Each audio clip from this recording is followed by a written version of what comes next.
Aujourd'hui, non seulement les ménages peinent à devenir propriétaires, mais les tensions observées sur le marché locatif ajoutent à la difficulté de se loger.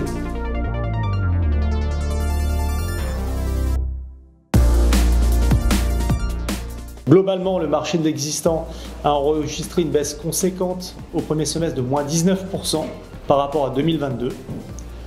L'augmentation des prix de l'ancien qui grimpe encore à plus 8% en un an, couplée à la hausse des taux, ont entraîné un fléchissement de la demande sur le segment du logement pour actifs.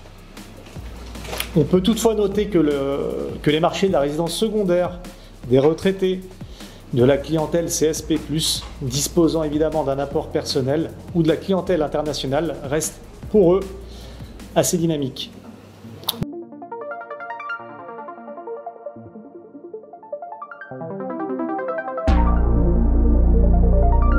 Bienvenue dans un village gaulois, bienvenue sur la Côte d'Azur, où aujourd'hui un déficit structurel de l'offre d'année en année se manifeste. Donc aujourd'hui, des acquéreurs ont du mal à trouver des appartements, donc ce qui explique que les prix, pour le moment, ne baissent pas.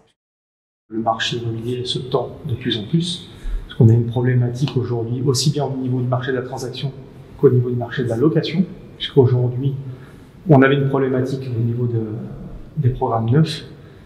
On avait un déficit structurel de l'offre, très fort dans le neuf. L'ancien arrivait à compenser depuis plusieurs mois. Aujourd'hui, c'est de plus en plus difficile de compenser.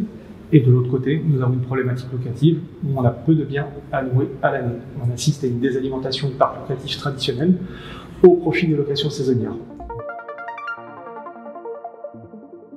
Les principales victimes de cette tension aujourd'hui, ce sont les actifs, puisque eux subissent de plein fouet la hausse des taux d'intérêt bancaires, la hausse du prix des matériaux.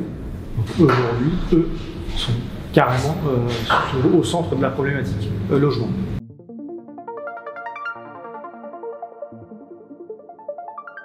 Aujourd'hui, ce qu'il faut, c'est se mettre à table et dire pourquoi ça bloque. Il faut agir sur la fiscalité, aussi bien au niveau des bailleurs que des copropriétaires en copropriété. Il faut aider les copropriétaires, il faut aider le bailleur, puisqu'aujourd'hui, c'est le bailleur privé qui fait office de logeur.